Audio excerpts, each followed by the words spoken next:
Hi everybody, Creative Katie, Karen Burchill here. Welcome to my channel. Today I have an art journal tutorial for you. Do small things with great love. Some interesting techniques, and anybody can do this, and you don't need a whole lot of supplies. So I am working in my 10 by 7 Canson mixed media art journal. This is the perfect size. I highly recommend it for beginners. It's not too big, it's not too small. As Goldilocks would say, it's just right.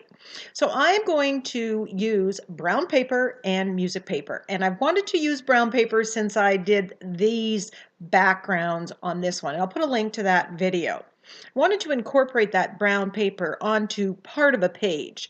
So I figured, you know what, now's the perfect time to do it. So I'm ripping up the brown paper. This is just packing paper from an Amazon order. You can use brown paper bags. Anything goes. I'm just ripping it. I don't like to get the straight edges, so I'm ripping those off. And then I'm ripping the music paper. And to start off with, I'm just making sure that I'm basically covering the page with these. There will be some blank papers underneath that I've left ungessoed, undone, and then the music paper and the brown paper. So once I have a rough number that I think I'm going to cover it, I'm going to start gluing this down. And I'm using matte medium. The brand I'm using is Liquitex. I like that. I also use the Crafters Workshop brand. It's just a matter of whichever one I grab for first. Excuse me. So I'm putting a layer of this underneath and a layer on top. And it really doesn't matter where you're putting them. I want some of them to go off the page because I find that more pleasing to the eye. Now, music paper, you can easily source these by going to a thrift store. Now, in one of my past videos, one of my subscribers had commented that if you want bigger music notes, buy children's music books. So I'll be on the lookout for those because I like that because that'll be bolder and maybe it'll show up more. So thank you so much. That's what I love, getting those comments from you. So I'm putting the brown paper on here. Now I have two goals. I want to create some wonderful texture with the brown paper. I'm crinkling it up, and the layering of all these papers on the surface, because that is the sole way that I'm going to get the texture on here. I am not using stamps or I'm not using stencils on this page. So like I said, it's a minimal amount of supplies. Everyone's pretty much has these things. Don't have music papers, use book paper or other vintage papers. It really doesn't matter. That's the layering effect. You can even, if you have a music stamp that onto paper, rip it up and put it back, put it on. And then you'll get the textural element as well as the pattern. Now, because I'm layering and I'm applying a lot of gel medium to get this all to adhere down, it does take a little bit of time to dry. So you can use, the heat tool, or it just allow it time to dry before you come back in. And one of the tricks that I use is I put the heat tool on the back side. I use it on the front and then I put it on the back side, kind of from both sides, and that works really, really well. So lately I have been really working on getting my makes done for craft fairs, and I've really missed doing my art journal, having that free play time. And so it is like 6 in the morning here, 5 in the morning, and I am in my studio, which is why the light is on and you're getting those shadows. So now that I have this texture, I'm going to take some gesso. Now this gesso is a little bit thicker, I think just because air has gotten in. And I'm just scraping it with a palette knife. Don't have a palette knife, use a key card, a gift card. And I'm just scraping it on top. This is going to add another textural element. And the gessoed areas are going to take the paint that we put on top differently than the brown paper, than the music paper, than the spots of mixed media paper that you still can see. Just a tip, when you're cutting off things that have gone over the edge, if you flip the page over, it just makes it easier. And make sure it's dry, because if it's not dry, you're more likely to rip the paper than.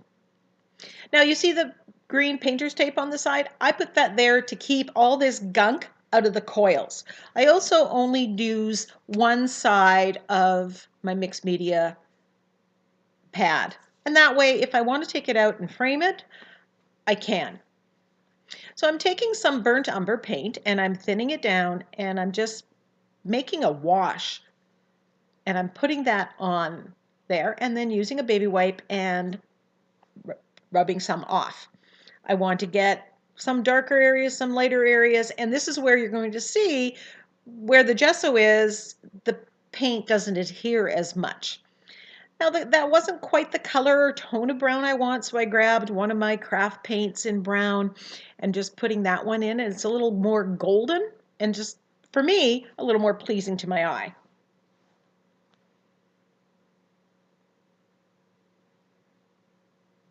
And you can see all that lovely texture. Where it's this gessoed, it kind of acts as a resist and it comes off a little bit more. But you can keep adding more layers of the brown wash until you get the depth of color that you want. So now I've pulled out some gel prints, some collage papers, and I wanted to get this kind of burnt red burgundy-ish color. So I pulled out several, and I pulled out my templates, my heart templates that I've just created, and I'm just cutting out hearts. And I've got, basically, I end up cutting out hearts in 2 different patterns of gel prints. Now I make the gel prints and collage papers and they sit there, and people often say, I want to see what you're making of them. They go in my stash so that on days like this, I can just come and grab them. Here's some of the ideas I played with in setting up the orientation using these hearts. So this was some of the processing. I had really no idea what I was going to do or how I was going to do it. I just wanted to start. I knew I wanted to do that technique. So here I've used both hearts, both patterns, and I cut out the sentiment from my sentiment packs and I'm playing with it and keep switching up my mind. Which one am I going to end up using? When I'm happy with what I have, I am taking a picture of it, and that's when I remove everything, I can pretty much get it back to where I had it. And I can just refer back to it. Another reason to take pictures is you take pictures of the different compositions, and then you can look and see which one you really like the best.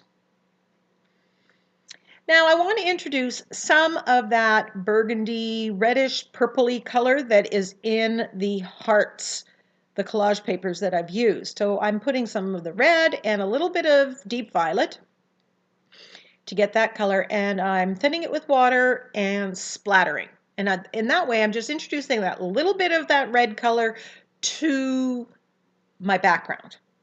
And this is a trick to make everything, all the elements of your page work together. And I'm just loving that little bit of effect there. Now I want the hearts to have a little bit more of that yellow brownish color.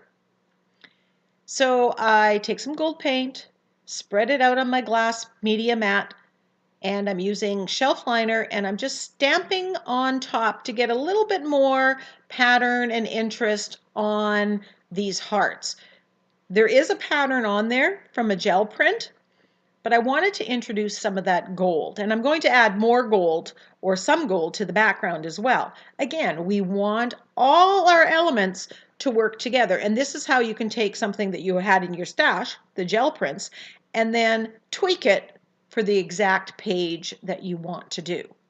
I could have also put some black on here, and I think that would have been nice too.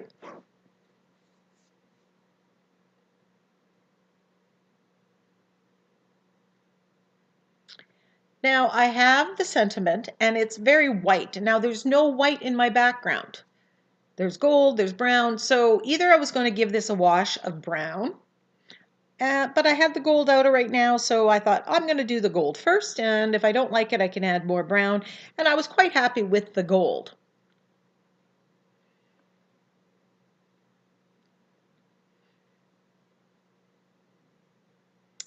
Then I take the palette knife, and I've got that gold paint, and I'm scraping some of the gold paint onto the background. And again, now I've got the gold on the hearts, and now I've got the gold on the background. So all our elements are working together.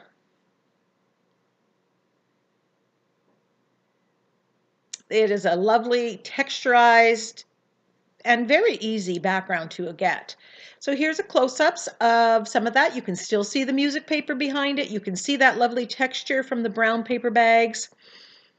Every part of this is just yum. So now that everything is prepped and I have my composition, because I have it on my phone. Remember, I took a picture of it. So I looked on the phone, put everything back in, and now I'm just gluing things down where I decided that I wanted them.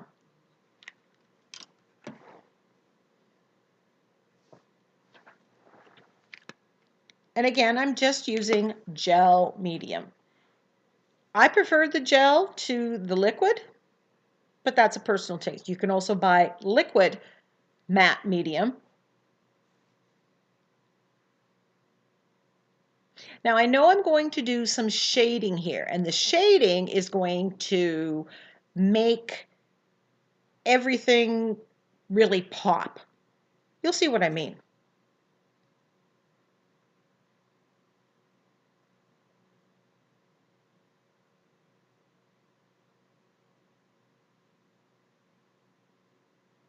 Now you can do this on an art journal page. It could be this size, it could be bigger, it could be smaller. You would change the scale of the hearts.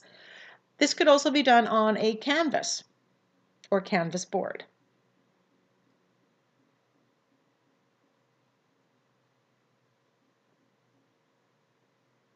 And I'm still playing around with the composition. Do we ever stop? And then I tell myself, go with your first instinct. Usually that's the right one.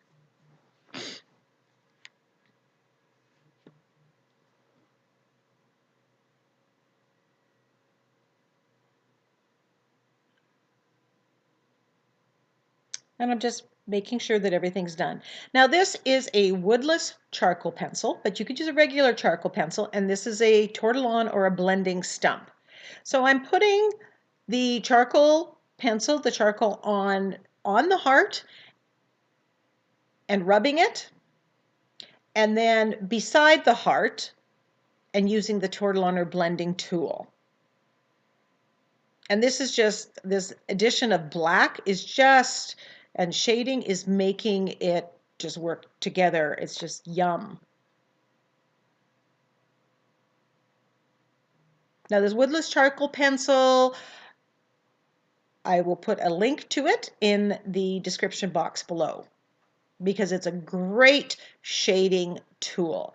This one, it came with a package of 3, and I use the soft and the medium for shading. And they can be sharpened like regular charcoal pencils. Now this kind of overlapped where I'm going to remove the tape, so I needed to remove the tape carefully here. I like using the blending stump because it gets right next to the edge of the paper. And you can really kind of tweak it out.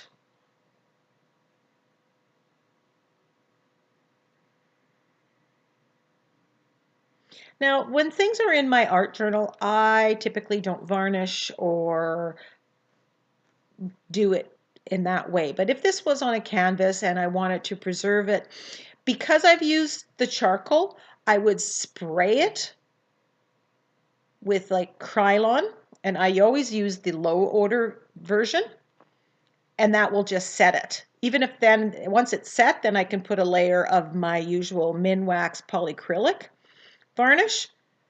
But you want to set the charcoal, because if you just go in with and try to brush wet varnish on top of it or it's going to smudge and you're going to end up with a bit of a mess and you're not going to be too happy.